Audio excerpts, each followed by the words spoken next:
What is going on, everybody? We're back with another episode of Star Trek Strange New Worlds at season 3, and we're talking about episode 7 of season 3, and that episode is entitled What is Starfleet? So, my name is Will, and this is my co-host. My name is Caleb. And you know that. And you're watching New Trek.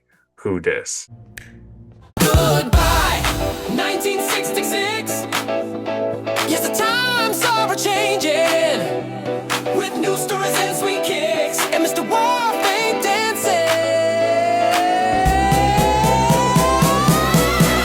Red alert, set phasers to fun. Incoming message, the podcast has begun. From Pike to Freeman in the mix, let's get our Star Trek fix. Paying homage to the classics. It's New Trek Who Dis. Who dis?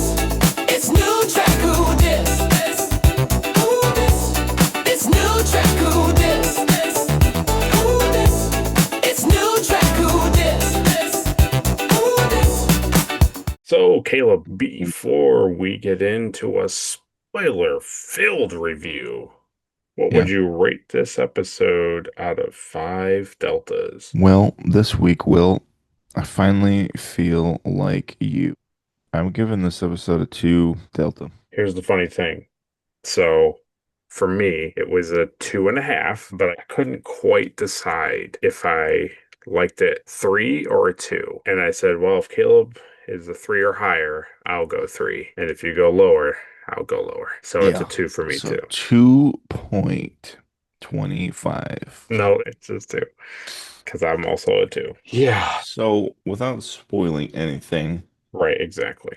here's what I'll say. I'm sick of not having story progression. I'm sick of certain characters. I don't understand the concept of this episode on the surface. I get it on the surface. It's like, hey, wouldn't it be fun to do like a documentary? But it's not fun to do a documentary. I knew somehow that Ortega's brother from the very beginning of the season, flying around with his camera. I knew it was going to become something more. But for him to make this like almost like anti-Starfleet like thing, and then it Yeah. was like, oh, because the episode starts off with like, hey, this is filmed for like, like educational purposes. Yeah, yeah. Everything's redacted. And it's like, oh my God, I don't care. And then for it just to be like, hey, so Starfleet, they do the right thing. They're good people. Yes. Awesome. Really didn't enjoy it. I don't know. I just felt weird the whole time. Kind of like how you Yeah. felt with the episode where they're making fun of, Everything. Yeah. everything. I felt that way. It was just like, this is so on the nose. Just to be, and I finally feel like you always say, like every episode is just crazy because, like, hey, it's New Trek. We can do whatever we want. Isn't it Right. fun? Like, hey, isn't Pike gonna die in like, a couple months? Wasn't that where we are? No, we don't think about those things. No, that'll be an episode after they do something really wacky and zany. It'll just be an episode and he'll just die and that'll be it. And then he'll blow up and be fine. Yeah, so very similar. Obviously, we'll get into it. Probably best to move ahead into spoiler discussion. But the thing of note that I'll say is that the person who wrote A Space Adventure Hour also wrote this episode. Excellent. So not really a shocker. No. But yeah, I think without getting too far off the thing, we will get right into spoilers. Recommend we go to Red Alert. Red alert! So I don't have a lot of notes. I don't have a ton of stuff because what happened was I was getting like so confused with everything. And at the end of the day, well, all I can really say is when I was watching it, I said to Adri, I said, I'd like that they take a big swing at trying to make a documentary and not make it like The Office or Parks and Rec. It was like trying to be a legit like Netflix documentary. And I appreciate that type of an attempt to do that. Because whatever, right? Go for the big stuff. And if it's a flop, like whatever. And also, it's like the singing episode. I'm not a huge fan of it, but I don't hate it. I like that they try to make a fun thing happen in Star Trek. That's fun. Yeah. We don't need to see, you don't need every episode to be they encounter an alien and then the alien is good or bad and then it affects the ship in some way and then the episode ends. Like, Yeah. because it's you can have them change up. And I also like to your point, and I understand where you're coming from because I also felt that way.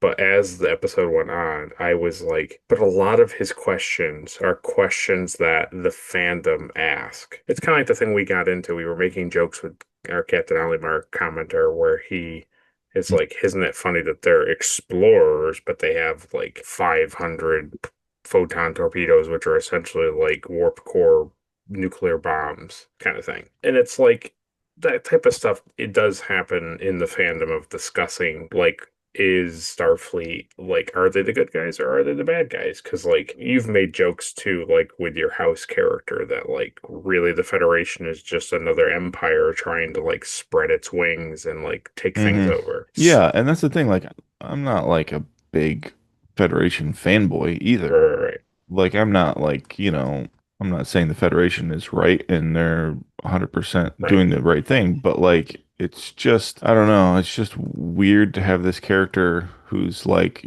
12 Yes, or whatever he is. And he's yes, like, have you ever killed anybody? Like, did it feel cool when you killed them? Like, really like leading questions? Like, yeah. They've done all this bad stuff. Isn't that crazy? They've done all this bad stuff.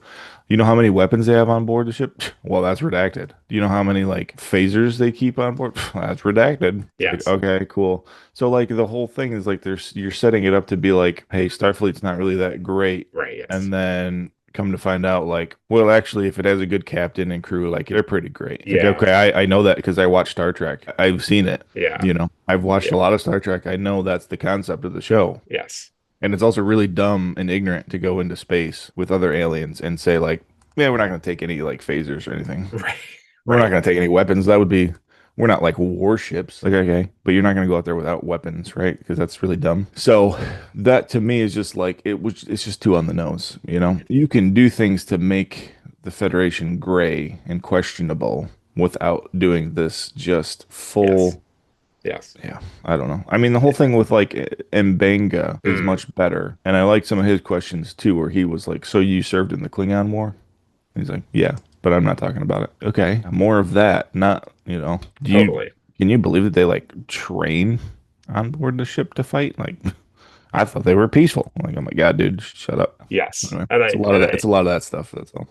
it is. And this is like legitimately the story of the document, like the angle of why the documentary is happening. The angle is this like media person, his sister is aboard the Enterprise and she got injured on an away mission. She was abducted and injured and Yeah, was scared. just her though. Right. Just her. Yeah. And she experienced some traumatic events to her. Hmm. And her brother, who's in this media outlet, took his authority that he was given to the Federation to make a documentary due to the centennial of the Federation, and then put a negative spin on the Federation because he's angry Hmm. that his sister chose to join the Federation of her own accord and left him, quote unquote, abandoned and not a part of the family, even because like their mother and stuff was dead. So he Yeah. felt alone. So he attacked the thing that she chose to be a part of. And then that thing also hurt her, and he almost lost her as well. So he's angry, spins this whole narrative. And then, despite a character on the ship being disgusted with him later in the episode, is just like, hey, maybe think of things this way. And he has a complete 180 change of Hmm. heart. And the documentary ends with maybe Starfleet isn't so bad. That's really the aspect of the documentary. Yeah. Then you have the Mothra space Yeah. Oh, butterfly. I'm so glad that you also, because that's And exactly what I said was like, I so they have to deliver Space Mothra and it's bad. And the it's whole like around the corner, like filming of them talking to like mhm. Starfleet and they're like, I don't, but sir, I don't know about this creature. Like, well, all right, well, we'll deliver it. I don't know what to do about Yes. it. I don't know. Yeah, okay. And I said to Adrian, what happened to me was as I was watching it and understanding what was happening out of the get-go, I was like, this is kind of an interesting, they're taking some interesting camera shots. I mean, we're talking the first few minutes of the episode. I'm like, oh, Hmm. that's really interesting. And then I wrote my second note was great, a clip show because they were just Yeah. showing scenes from the other season. I can't film in here, so these are the security cameras on board. Right. How did you get access to those? Well, because Starfleet Yes. allowed them to do it, which is But why it's things are redacted. but it's redacted. Yeah. So, and then I wrote down, is a documentary weird for Star Trek? And as I was watching the episode unfold, I literally was like, man, this documentary thing is kind of interesting, but this like weird Jakaru Lutani thing Hmm. is getting in the way of the documentary. So I'll follow the documentary. And then, like you, I also was just like, but this isn't really great. So maybe I'll just focus on the episode, like the Jacaro thing. And then it's like, but this documentary keeps getting in the way of the storytelling of this space butterfly Mothra thing. Yeah. And so at no point could I just enjoy one aspect of it because you either weren't getting anything substantial in the documentary to make you feel how he was feeling, and you also couldn't follow what was happening with the Mothra thing because it was like, well, this is redacted, this is redacted. You're not a part of every conversation. You're only getting what he's able to get. So the Mm. storytelling was like piecemealed, and it's like, well, why would they bring like that scene you're talking about where Pike and Una are in the room and all of the audio from Starfleet is redacted and they just seem like, well, we don't want to do that, and you don't get any context. And you're just Yeah. left as a viewer like, okay, like why would they be bringing this thing to a planet as a weapon? Like why would the Federation want that to even happen? It's like, well, you don't get to know because it's redacted. Mm-mm. It's like, but is that really how storytelling should be? Like you were Because saying, you have to hide the true information till the end, though. That's right. And like you were saying, it's like, yeah, but I've seen Star Trek. Like I know how these episodes go. Like redacting information from me Mhm. makes me just confused, not go like, wow, this kid's totally right. What the heck is going on here? You're just like, you're not providing enough information. Like, and that's just how I felt the whole time. Yeah, because here's the deal, right? Pike is going to do what he thinks is right because that's his character, Right. and everybody else is also going to follow orders, but also like voice their opinions, and that's it. I mean, that's what's going to happen. Yeah, and I don't know, it really failed in a lot of ways, and I don't think it's just purely because it was a documentary. I think it's because it tried to be too many things and just didn't pick a lane. Because I think you and I both would agree that if it was just like a 40-minute documentary, and it was like a documentary where they're doing discussions and you're getting like understanding, and you're not talking about a specific mission. You're just talking to these characters about their life Hmm. experience in space. You can follow it, but to like intermix a new thing happening where I'm also trying to understand that and Yeah. I'm not watching it through the lens of this kid. I'm watching it like a Star Trek viewer watches Star Trek. I'm not watching it as like a member of the Federation who's getting a Hmm. documentary on his like pad. And I'm like, maybe the Hmm. Federation is bad. It's like that's not Yeah. Yeah, right. So that's another good point. Like, who is this for? Like, who's the target audience for this? right, exactly. And at the end of the day, it is nobody because the documentary is like so slanted, it's so biased that at the end it's like, what do you take away from it? It's like there is no right answer. It's like no, Hmm. they do all these terrible things and they're kind of warlike and they are an empire and all this stuff, but they're great people. You're like, okay, got it. Yeah. So if I think about it, there might be more I can say, but basically my notes are the Jakaro thing was cool. I liked the Mothra thing. It was cool. I liked that it was a giant space alien animal.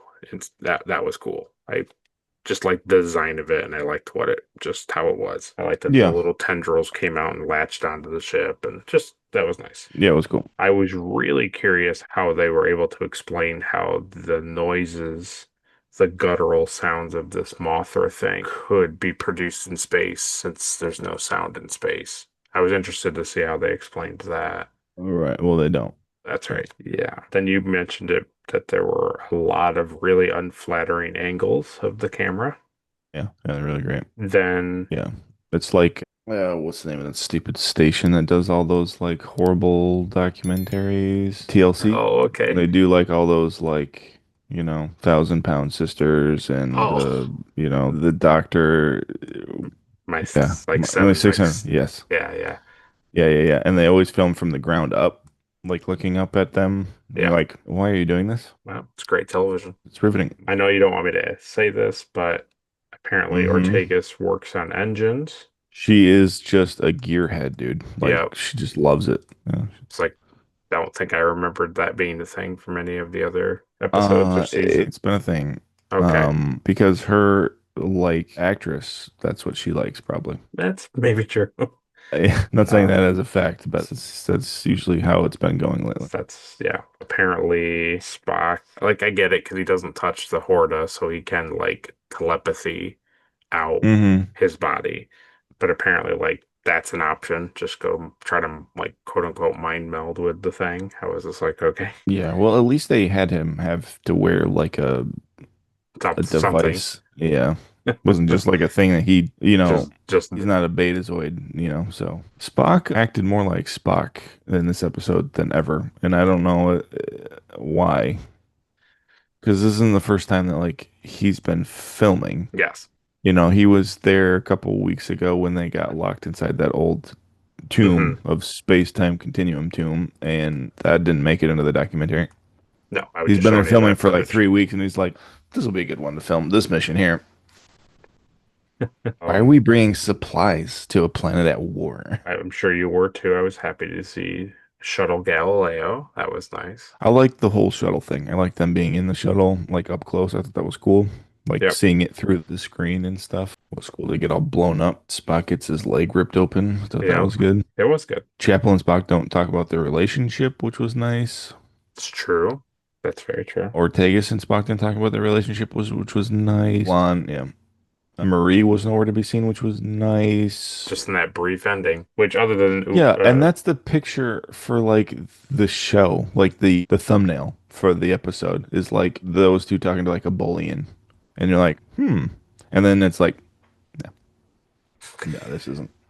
yeah. No. So other than Uhura fighting to talk at the end, very towards the very end of the episode, which was just that I liked the fact that Uhura was like a communications officer and was like fighting to Mm-hmm. let's talk to this thing, which I liked. That's where my notes end, except for I say the ending was better than what the episode deserved. And when they cut back at the very end, Spock is like exercising, and then like Lon comes in, she sits down with him, and like Pike has his like guitar or something. He has like a Mm-hmm. musical instrument, and they cut through a couple things, and then like everybody's in his room and they're all cooking and like laughing and like eating food and Yeah, like sharing yeah. things. I was just Remember that like, show?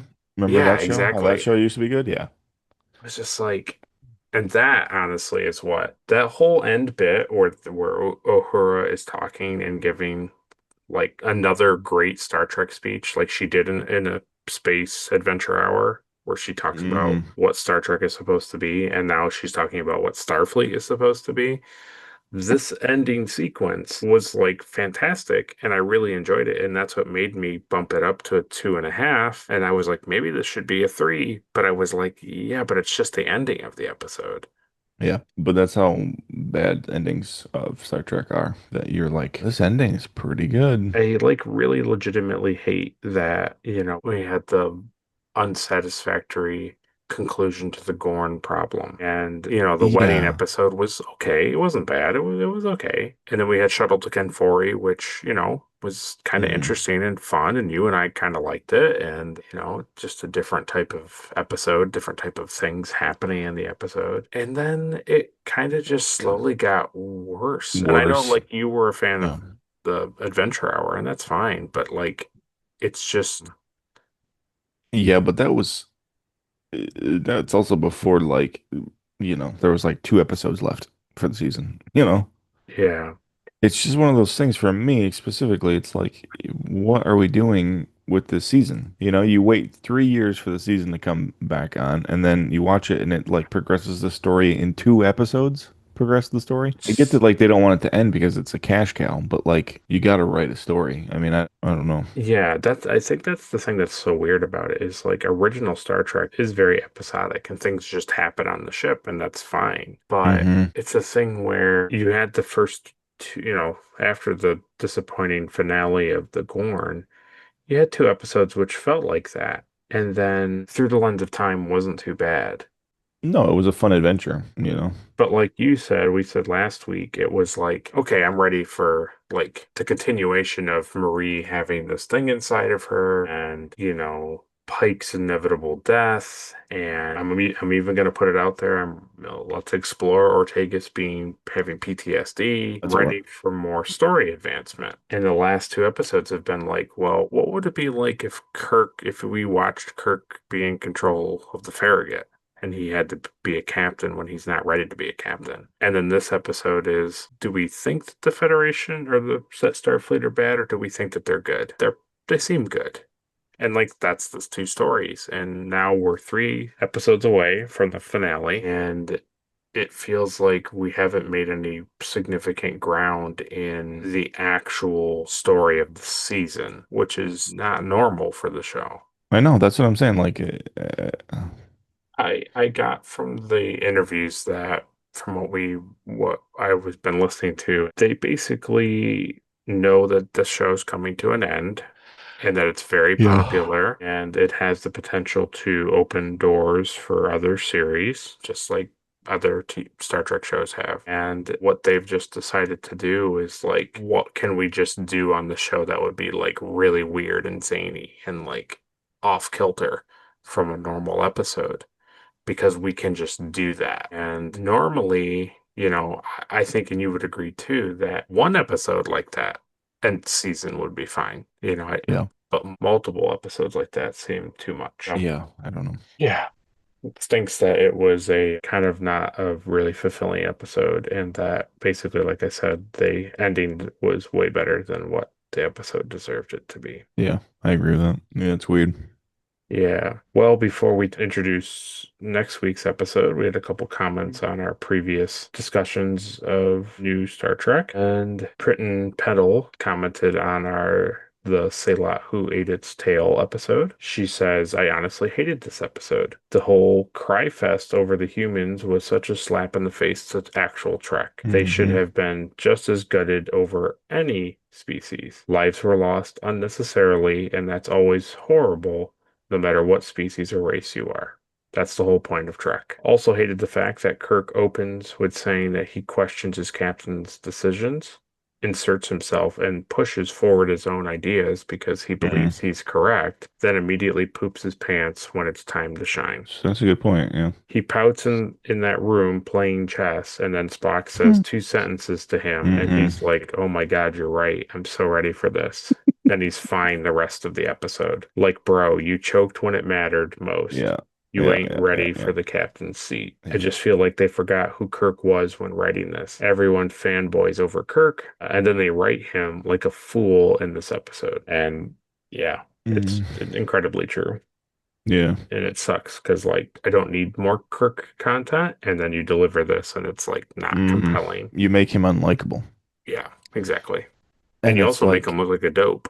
And it's yeah, like, and he's supposed to be the captain of the Enterprise in like three 2 years or years. Yeah. whatever. And it's like, Yeah. yeah. So, anyways, also the fact Risk is a business. she says concludes Oh also God, the it's too much risk. It's too much risk. Yeah. There you go.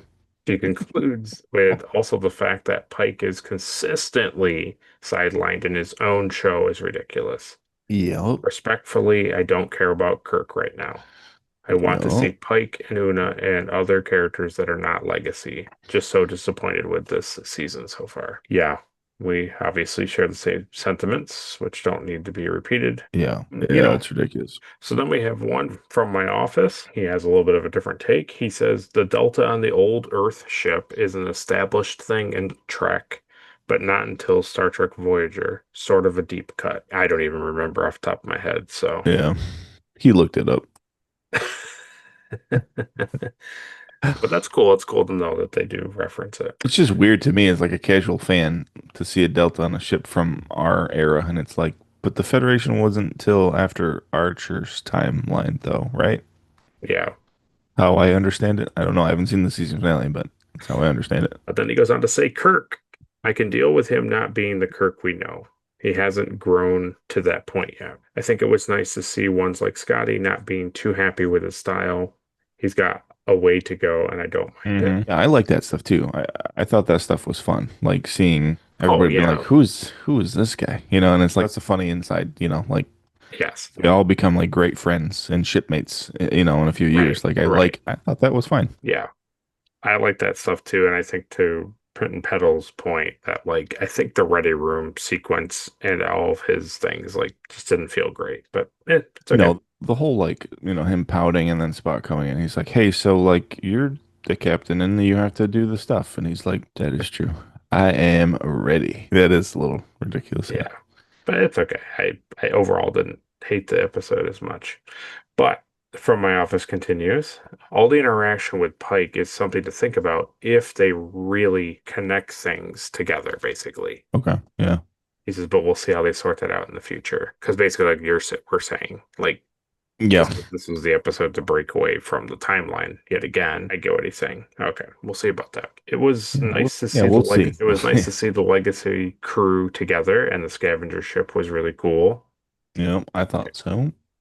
The way they've handled Ortegas's discipline has been incredibly frustrating.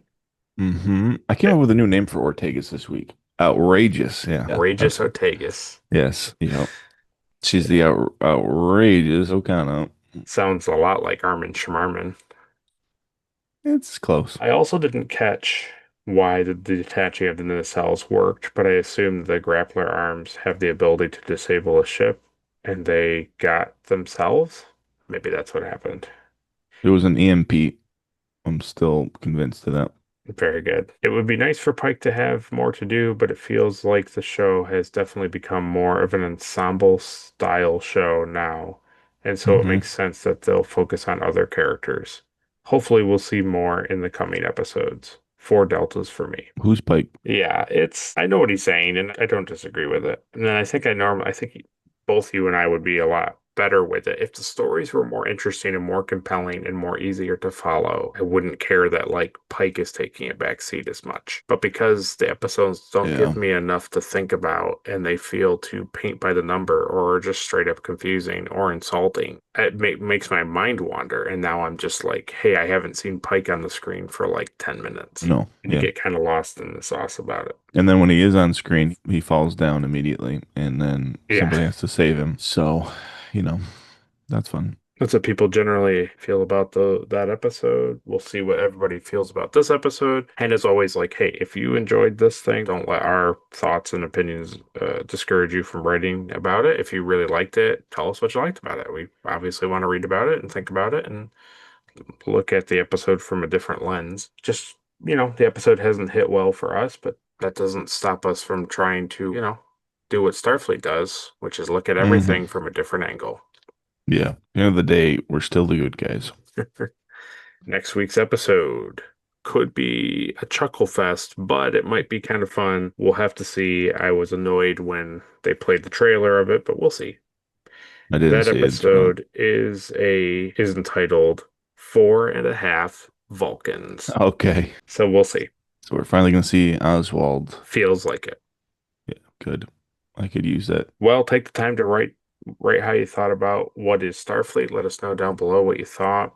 We look forward to covering episode 8 next week. Can't believe there's only 3 episodes left. I can. And yeah, we'll be here.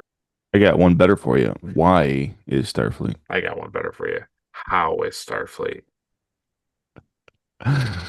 And so stay tuned, folks, for when we cover another strange new worlds. It was good that you guys like stopped the Gorn, but like, why do you have phasers? Phasers are like weapons. They're like bad. Number 12. Number 13. The last thing you want to Is see in your space window is Is a it? Gorn.